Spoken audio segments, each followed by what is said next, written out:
عرش الهی کفش حسین و او مالک روز جزاست. ما مجسدين الله سبحانه وتعالى، نقول إن الله خلق كل شيء من أجل أهل البيت عليهم السلام، هذا نقوله، وهذا ما قاله النبي صلى الله عليه وآله. أما هم غالقين أبصارهم وأسماعهم، هذه مشكلتهم، ما يبحثون بما قال النبي، هذه مشكلتهم. نحن متابعون للنبي وآل النبي، والله خلق كل شيء، حتى خلق الأرض، أعطى للإمام الحسين كل شيء. الإمام الحسين يكون محاسب ويحاسب شيعته يوم القيامة من الحسينيين، والإمام الحسين ما وصلنا مقداره ولا فضله. كل الخلائق وكل الأكوان خلقت مشان الإمام الحسين، كل الخلائق وكل الأكوان خلقت مشان الإمام الحسين. عرش الله نعلم في قدم الإمام الحسين، عرش الله نعلم في قدم الإمام الحسين، عرش الله نعل في قدم أبي عبد الله الحسين، عرش الله نعل في قدم أبي عبد الله الحسين. هذا من معطيات الله إلى أبي عبد الله الحسين وإلى أولاده وإلى شيعته، ونقول إن شاء الله نحن المنصورين ونحن المنتصرين. عرش الله سبحانه و تعالی یکی از عظیمترین و بزرگترین مخلوقات الهی است که بالاتر از 7 آسمان قرار دارد، بلکه از تمامی آفریده ها بزرگتر است و الله تعالی در چندین موضع قرآن کریم عرش را به بزرگی و عظمت توصیف نموده است.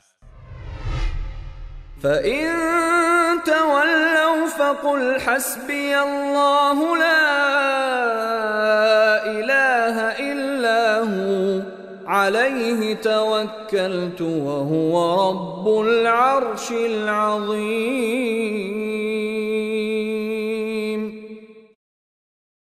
پس اگر روی گردان شوند بگو الله مرا کافی و بسنده است، هیچ معبود به حقی جز او نیست، بر او توکل نموده ام و او پروردگار عرش بزرگ است.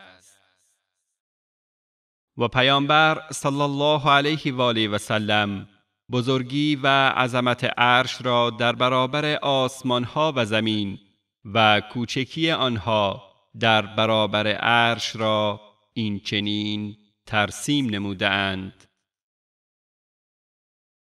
7 آسمان و زمین در برابر کرسی مانند یک حلقه‌ای هستند که در یک بیابان بزرگ افتاده باشد، و بزرگی عرش در برابر کرسی مانند بزرگی همان بیابان در برابر آن حلقه هست. شکی نیست که حسین رضی الله عنه یکی از افراد بشر و در حد اعلای فضیلت مردان بشری پس از انبیا علیهم السلام است که پیامبر اکرم صلی الله علیه و آله و سلم او و برادرش حسن مجتبی رضی الله عنهما را سرور و سردار جوانان بهشت خوانده است.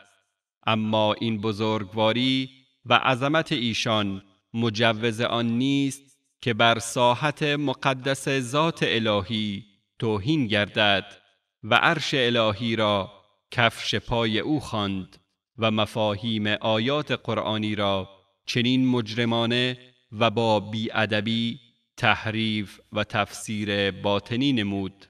اما آخوند گستاخ با کمال بی‌حیایی به ساحت پاک الله سبحانه و تعالی اهانت نموده، ارزش‌های دینی را کاملا نادیده گرفته، عرش رحمان را با آن عظمتش در پای حسین رضی الله عنه قرار داد. پس آیا این سخنان اعلام جنگ و طغیان در برابر الله نیست؟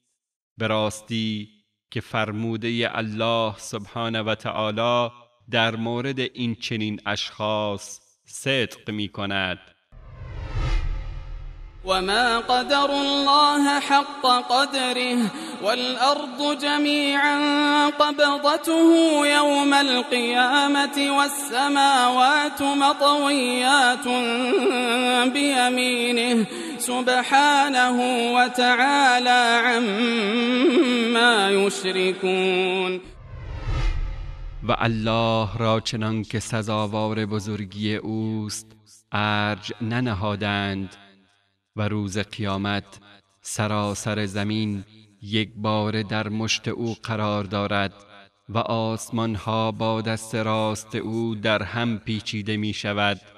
او پاک و منزه است و از آنچه شریک وی می گردانند برتر است.